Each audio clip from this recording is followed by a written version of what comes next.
Hello, Witchy School of Wisdom peeps, and happy Monday. Today is Magical Monday. So we work on things that we want to bring into our week for Monday. So we're setting huge intentions on Monday. So we're going to wait for some people to come in, come hang out with me. Tell me where you are from. It's been a while since I have gone live in this group, although I post every now and then. I kind of have moved things over to a more intimate one-on-one kind of coven group, which is the Revolution of Witches Facebook group. So if you want more one-on-one connection with people, come over there and hang out with us. But I felt like I needed to drop in and say hello to everyone. Say hello and check in on you. How y'all doing? So Madam Z here. I am your Magickal Life coach, and I empower women through teaching them magic, transformation, and how to become the powerful witch that they have been called to be. So let me go on over to my Facebook group. I'm going to go into that group, make sure that we are doing everything that we need to do. Technically, you can hear me. The sound is on. The video is on. So while I do that, type in the comments where you are from and let me know what your magical tool is or your favorite magical tool if you have one.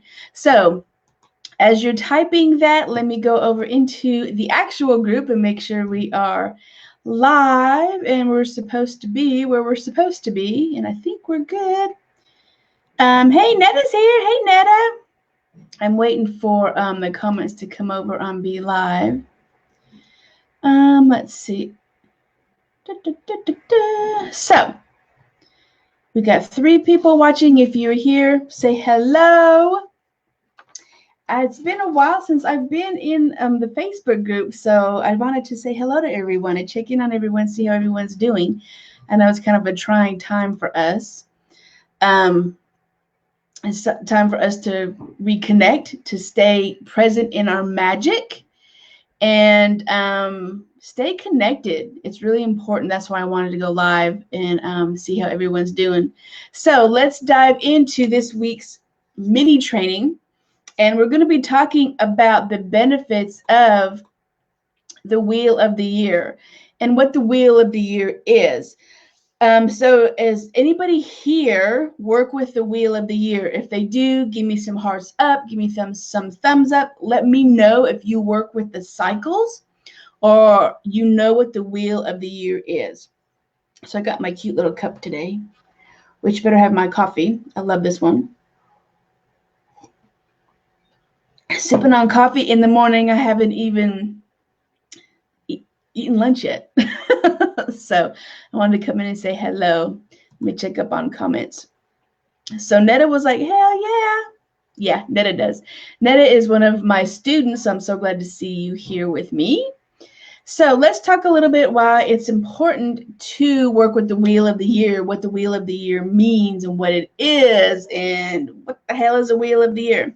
So the Wheel of the Year is a representation of the 8 pagan holidays, or Wiccan Sabbaths is what we call them.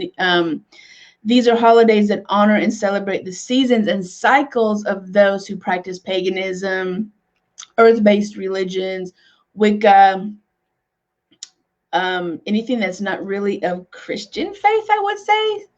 Well, I wouldn't even say Buddhist either do that, but most of the time it's earth-based religions who really follow the cycles or the Wheel of the Year, the 8 Sabbaths. So you're probably asking, it's like a big wheel, right? It is a wheel with a lot of spokes on it, but you're probably asking, where do you start? Where does the Wheel of the Year start? Well, depends on who you ask, okay? Most of the time, we start the Wheel of the Year at Samhain, which is Muggle for Halloween. Well, Halloween is Muggle for Samhain. That's when our new year begins, on Samhain or Halloween. Some believe that some of it starts in Yule, which is corresponding with Christmas. But it just depends, and that corresponds with the modern calendars also. But for me, and what I practice, and most of the people that are in earth-based religions and follow the wheel of the year, our new year starts on Samhain, October 31st. So that's when we start set our intentions for the new year. That's when we do New Year's resolutions, if we believe in that. So we start all of that in Samhain, which is in October. So let's see. Any questions? No questions. It's kind of lonely in here today. We got 3 people. Come say hi. Come say hello. Don't be shy. So let's talk about the dates of the Wheel of the Year and the Sabbats and what they kind of correspond with, and then we'll get into the benefits. So Yule is December 20th through the 23rd, and that's like the winter solstice. And that's when you're going to start preparations for upcoming cold months. Imbolc is February 2nd, celebration of the promise of the return of the spring. It's the very first forms of spring that you're going to get. The flowers are going to start coming up, little babies. Ostar, March 19th through the 22nd, which we just finished, right, is a celebration of spring and fertility, and that's when the Mother Earth is opening up, coming from their slumber from the winter months into full bloom, right? Beltane, or May Day, is halfway point between spring equinox and summer solstice. Beltane is a huge high holiday for us. This is when we do a lot of fertility rites, a lot of great rites, a lot of frolicking, a lot of fun, a lot of playing. You'll see a lot of symbols of Beltane, which is the maypole. This is a big celebration of fertility. Litha is June 19th through the 23rd, and that's the summer solstice and the celebration of the harvest. Lunasta is, or Lu, is August 1st, midway point between summer and autumn. Now, these 2 ones are getting into summer are not my favorite ones because I'm not a summer person. I love fall and winter. So I spend most of my time indoor worshiping the air conditioning goddess. So Mabon is September 21st through the 24th, autumn equinox, and that's celebration, the arrival of autumn. And Samhain, which is most of our witches' favorite holiday, is October 31st through November 1st, and that's a time of honoring your past souls, your loved ones, your ancestors, and you do a lot of spiritual work because the veil is so thin. So let's look at what you should be doing and what the benefits are of bringing in and honoring each Sabbath. So while I'm doing that, type in which is your favorite Sabbath, which is your favorite wheel of the year. Beltane through the internet this year. Yeah, that's what I'm going to do. I'm glad you brought that up, Netta, because, you know, the local coven, Netta is part of my local coven. We are going to do a live Beltane Zoom call ritual. So I got to put that together. So we will be celebrating Beltane together, but social distancing, and it will be over Zoom. So yeah, we will get that done. So type in the message, the comment section, what your favorite Samhain, or mine Samhain, what your favorite Sabbath is. What is your favorite wheel of the year Sabbath? Mine's always going to be Samhain, but I love Yule too. So I don't know. I loved all the winter stuff, but my favorite one too is spring because I love to see the growth and abundance and, you know, Mother Nature coming out of the slumber. And all the flowers and the birds start coming out and you feel better and more awake. Right, so type in the comment what your favorite Sabbath is. So the winter time is going to be a time of reflection, hibernation, and looking inward and doing natural things. During the cold months, spring is going to be for new beginning and growth. And then summer gives you the longest days of the year, providing more hours of light to accomplish things. Autumn allows us to reap our benefits of this, especially if you have a garden. You want to bring in those final vegetables that Mother Earth is giving us. So let's look at the benefits of working with the wheel of the year. So number 1, it helps us be in tune with our own cycles, our inner cycles, and how it matches to Mother Nature. When we begin to align to the tuning of the seasons through the wheel of the year, a whole different way of looking at cycles and living your life starts to open up to us. And you start to really realize why I'm feeling kind of down, why I'm feeling a little depressed, why I feel like I want to be inward instead of being out playing in the grass, gardening. What is going on with the Sabbath or the wheel of the year that I'm kind of feeling these emotional changes? We begin to see that although we feel that we are expected to be on all the time, and working with the wheel of the year, you have cycles, and I'm going to talk about that. You have cycles where you do a lot of inner work. You have cycles where you do a lot of outer work.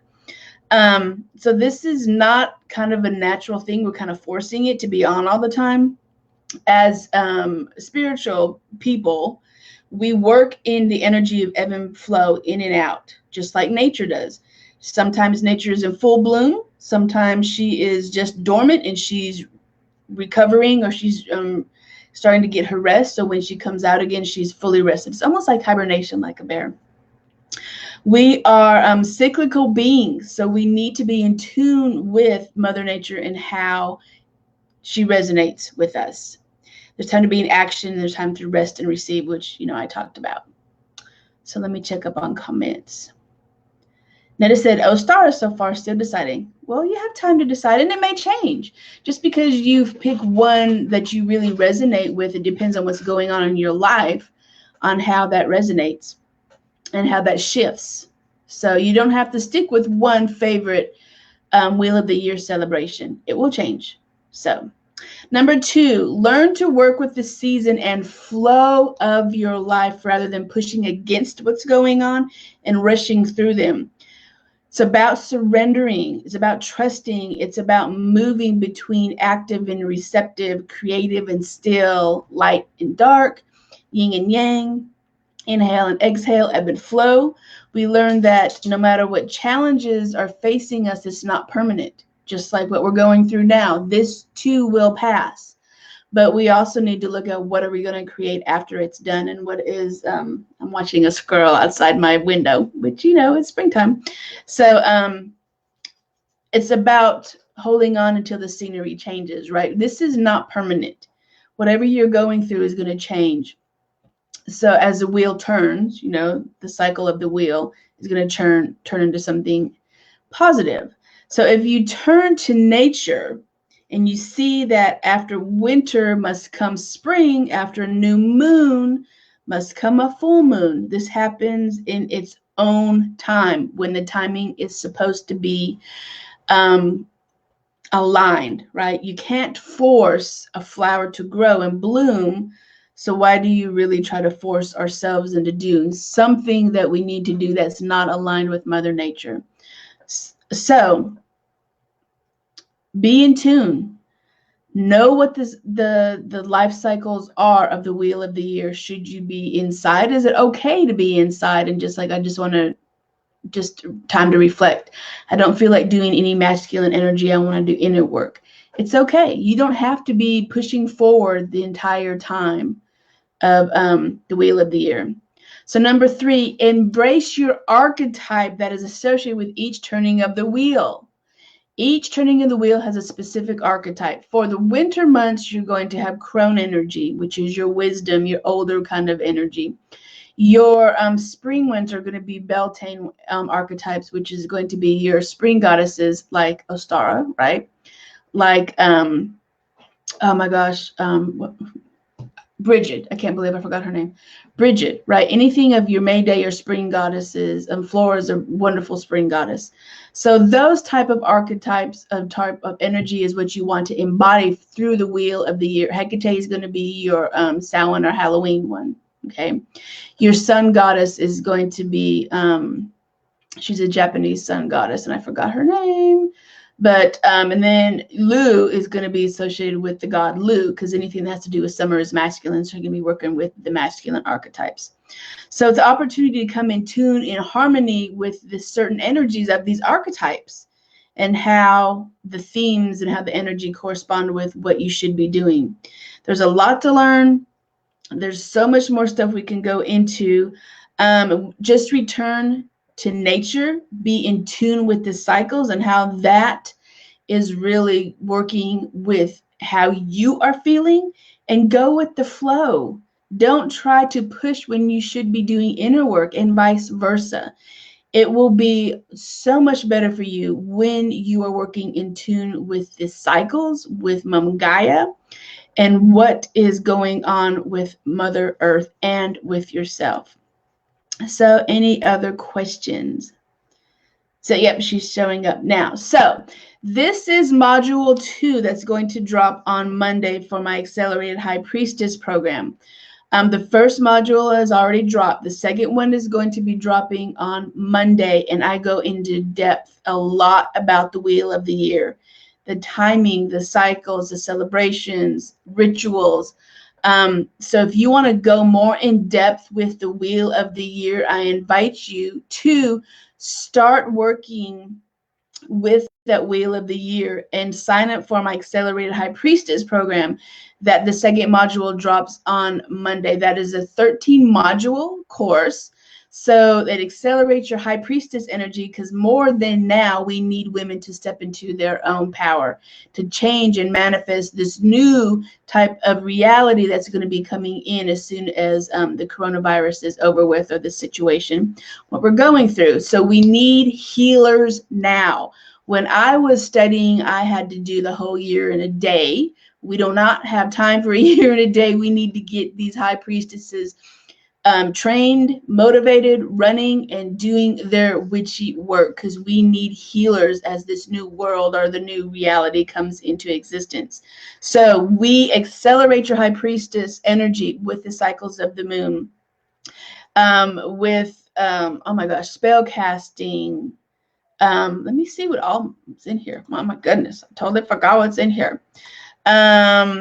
Wheel of the Year is coming up, like I said, on Monday. Moon phases, altars, and magical tools. Introduction to walking with the goddess, which we just talked about some of this.